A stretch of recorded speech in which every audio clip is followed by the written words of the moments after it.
On July 25, 1946, a mob of approximately 20 white men stopped a car on a dirt road in Walton County, Georgia.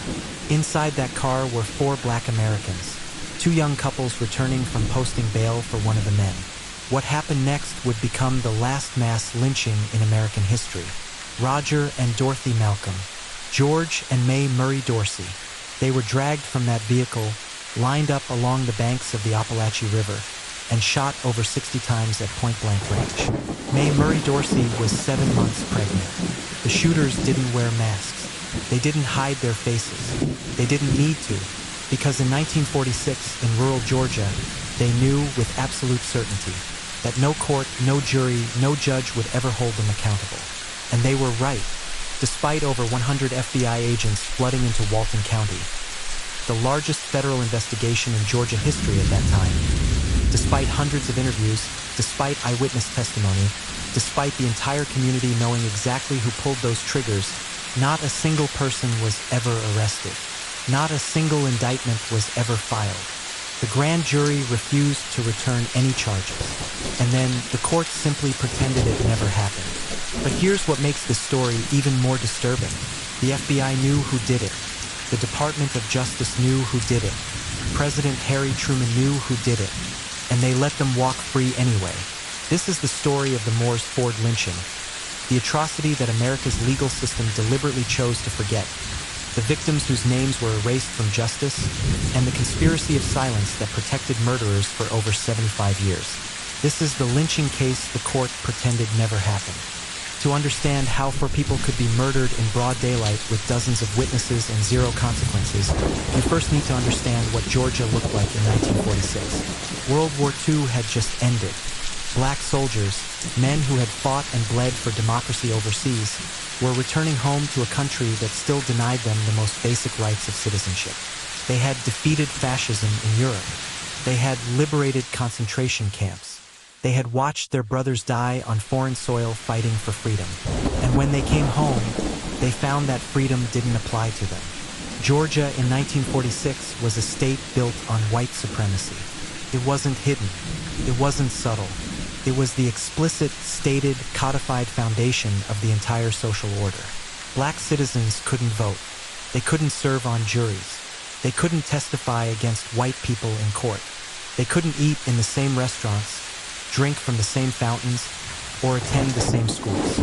And if they forgot their place, if they looked at a white person wrong, if they spoke out of turn, if they demanded the respect they had earned fighting for their country, there was a mechanism in place to remind them. That mechanism was terror. That mechanism was lynching. Between 1877 and 1950, over 4,400 black Americans were lynched in the United States. Georgia ranked second only to Mississippi in the number of documented lynchings. But here's what the history books often miss. Lynching wasn't just murder. It was a public ritual of racial control. It was designed not just to kill one person, but to terrorize an entire community into submission. Lynchings were often announced in advance. White families would bring their children. Photographers would sell postcards of the bodies. And afterwards, nothing. No arrests, no trials, no justice, because the courts weren't neutral arbiters of law, they were part of the system. White voters elected judges. Juries were composed exclusively of white men. Prosecutors depended on white political machines for their careers. The legal system didn't fail to deliver justice for lynching victims. The legal system was specifically designed to ensure that justice would never be delivered. This was the world that Roger Malcom, Dorothy Malcom, George Dorsey, and May Murray Dorsey were living in during the summer of 1946. And this was the world that would kill them. Let us talk about who these 4 people actually were, because too often in stories like this, the victims become abstractions, symbols of injustice rather than human beings with lives and dreams and families who love them. George Dorsey was 28 years old. He had just returned from serving 5 years in the United States Army during World War II, including combat service in the Pacific Theater. He had fought for his country. He had earned his place as a citizen. And like many black veterans returning from the war, he carried himself differently than the white power structure was comfortable with. George Dorsey had seen the world. He had experienced places where the color of his skin didn't determine his entire existence. And that made him dangerous, not dangerous in any real sense, but dangerous to a system that depended on Black Americans accepting their subordination as natural and permanent. Mae Murray Dorsey was George's wife. She was 23 years old and 7 months pregnant with their first child. She worked as a domestic servant for white families in the area. By all accounts, she was quiet, hardworking, and devoted to her husband and the life they were trying to build together. Roger Malcom was 24 years old. He was Dorothy's husband and worked as a farmhand on a white-owned plantation. On July 11, 1946, 2 weeks before his death, Roger had gotten into an altercation with his white employer, Barnett Hester, allegedly over Hester's treatment of Dorothy. The details of what happened are disputed. What we know is that Hester was stabbed during the confrontation and that Roger Malcom was arrested and jailed, charged with attempted murder. Dorothy Malcom was Roger's wife. She was 20 years old and had been working on the Hester farm alongside her husband. There were rumors, never confirmed but widely whispered, that Barnett Hester had been sexually assaulting Dorothy, and that Roger's attack on him was in response to this abuse. If true, this would fit a pattern that was devastatingly common in the Jim Crow South. White men assaulting black women with impunity, and black men being killed for trying to protect them. Dorothy was also reportedly pregnant at the time of her death, though this was never officially confirmed.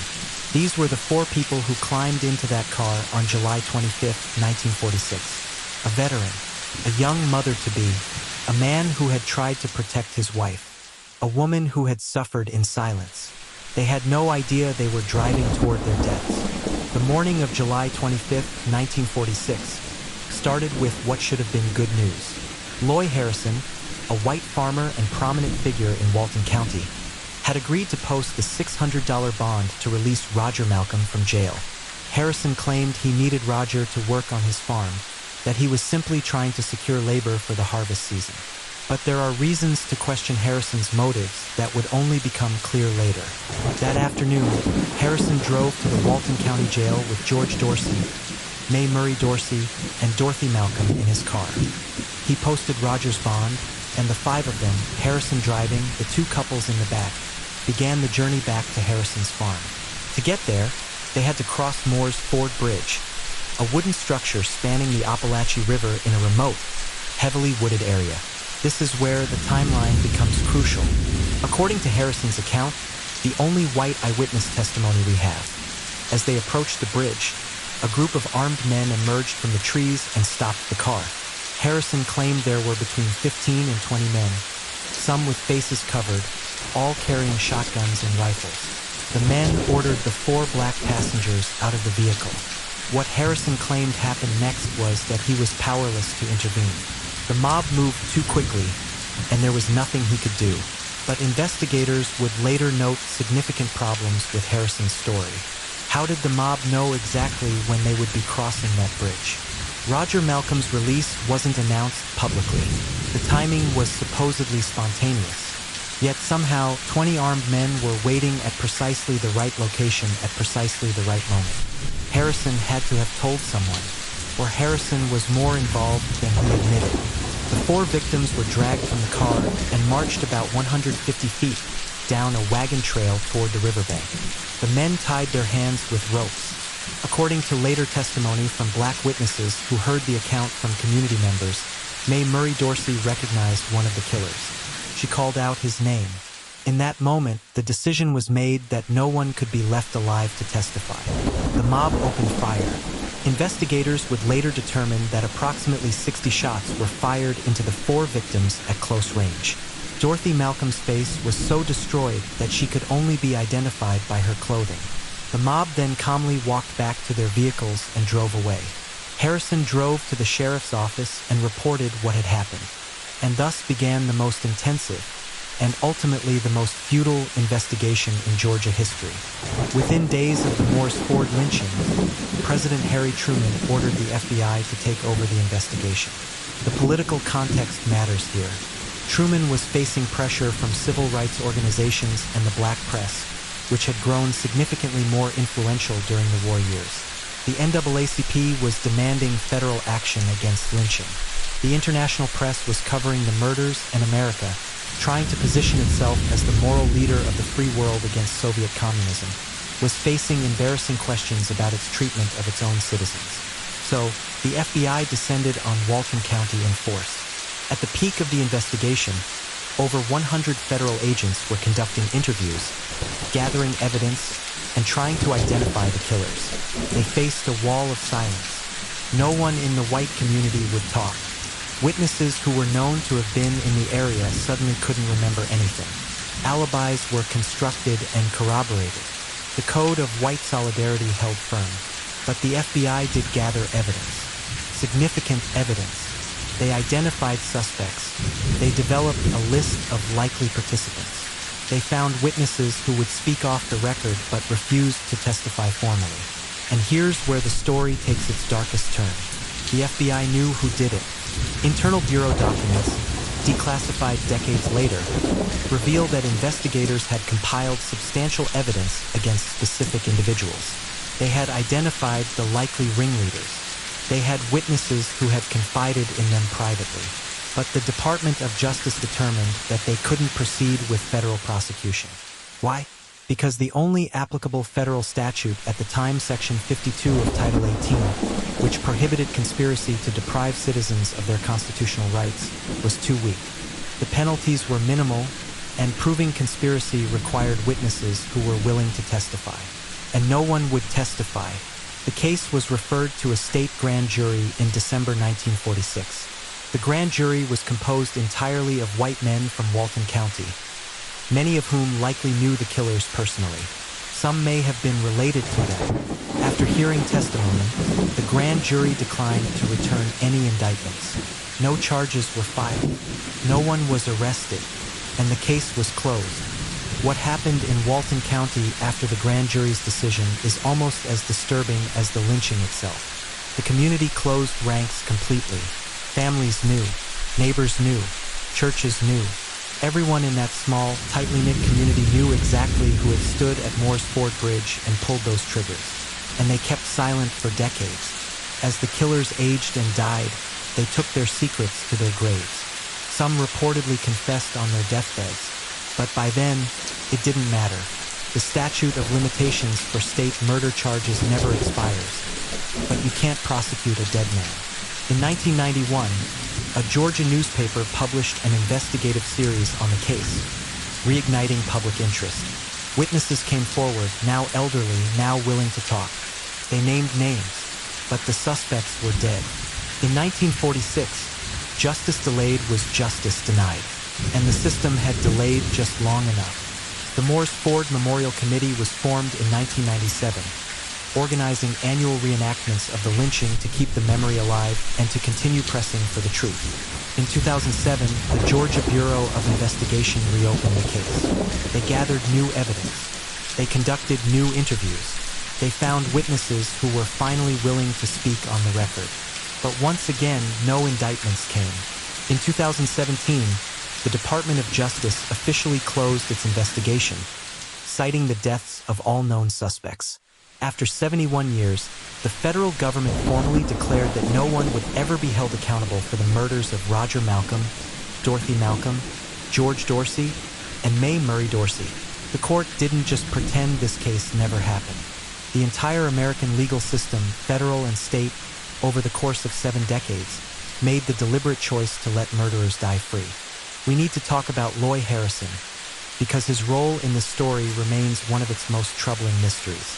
Harrison was the only adult survivor of the Moore's Ford attack. He was the only witness who could potentially identify the killers, and his story never quite added up.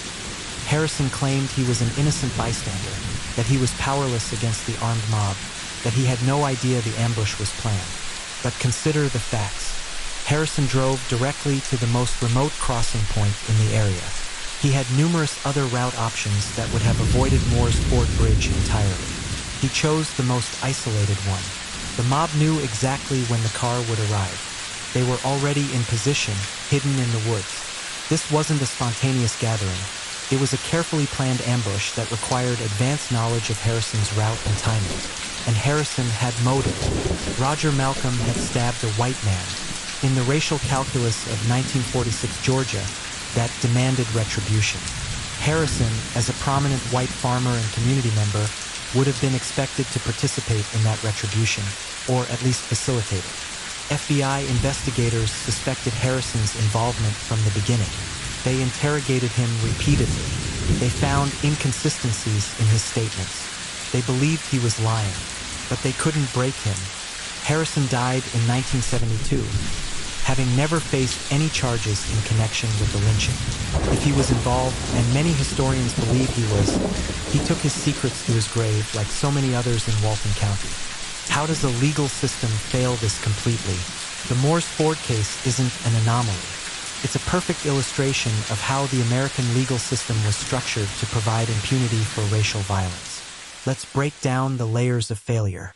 Layer 1, local law enforcement. The Walton County Sheriff's Office had no interest in solving this case. Sheriff E.S. Gordon was part of the same white power structure that had produced the mob. His deputies likely knew the killers personally. Some may have been related to them. The initial crime scene investigation was cursory at best. Evidence was not properly preserved. Witnesses were not promptly interviewed. The sheriff's office treated the lynching as something to be managed, not solved. Layer 2, the grand jury system. Grand juries in 1946 Georgia were drawn from voter rolls. Black citizens couldn't vote, so black citizens couldn't serve on juries. This meant that any decision about whether to indict white defendants for crimes against black victims would be made entirely by white citizens. The grand jury that declined to indict in the Morse Ford case wasn't a neutral body. It was a representative sample of the very community that had produced the killers, asking them to indict their neighbors, their relatives, their fellow church members was asking them to betray their entire social world. They refused. Layer 3, federal limitations. The FBI could investigate, but it couldn't prosecute.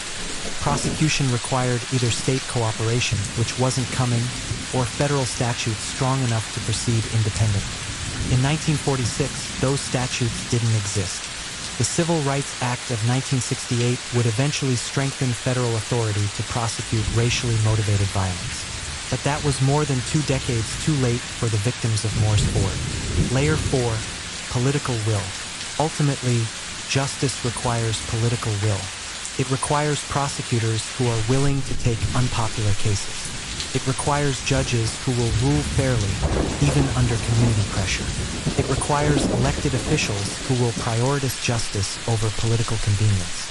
That will didn't exist in 1946 Georgia. And by the time political conditions changed, the perpetrators were dead. The Morse Ford lynching wasn't unique in its impunity. It was typical. Of the estimated 4,400 lynchings that occurred in the United States between 1877 and 1950, fewer than 1% resulted in any criminal conviction. Not 1% resulted in murder convictions. 1% resulted in any conviction at all, often for minor offenses like inciting a riot. The perpetrators of lynching operated with near-complete immunity. They knew that the legal system, from local sheriffs to state judges to federal officials, would protect them.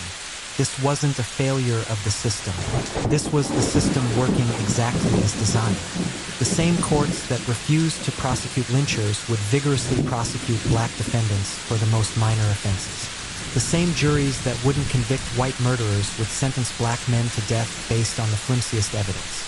Justice in the Jim Crow South was never blind. It always saw color, and it always rendered its verdicts accordingly. You might be wondering why we're telling this story now, more than 75 years after it happened. Here's why. First, because the victims deserve to be remembered. Roger Malcom, Dorothy Malcom, George Dorsey, Mae Murray Dorsey, their unborn children. These were real people with real lives, and they were murdered by their neighbors in an act of racial terrorism. Forgetting them means letting their killers win. Second, because the killers got away with it. We need to understand how that was possible. Not because we want to punish people who are now dead, but because we need to recognize the structures of impunity that allowed this to happen. Those structures didn't disappear overnight. The same legal system that protected lynchers in 1946 continued to protect violent racism for decades afterwards. The same patterns of community silence, official indifference, and legal manipulation continued to shield perpetrators of racial violence well into the civil rights era and beyond. Third, because this history isn't as distant as we'd like to believe. The last known survivor, who was an adult at the time of the Moores Ford lynching, died in 2013. There are people alive today who knew the victims.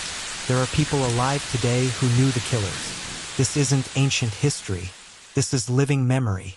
And finally, because the struggle for accountability continues. In communities across America, families are still seeking justice for racial violence that was never prosecuted.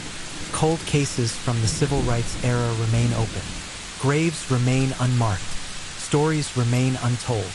The Moores Ford Memorial Committee continues its work, holding annual reenactments, pushing for historical markers, and demanding that the full truth be told. In 2019, the Moores Ford Bridge was designated a National Historic Landmark, not as a celebration, but as a permanent reminder of what happened there and what was never answered for.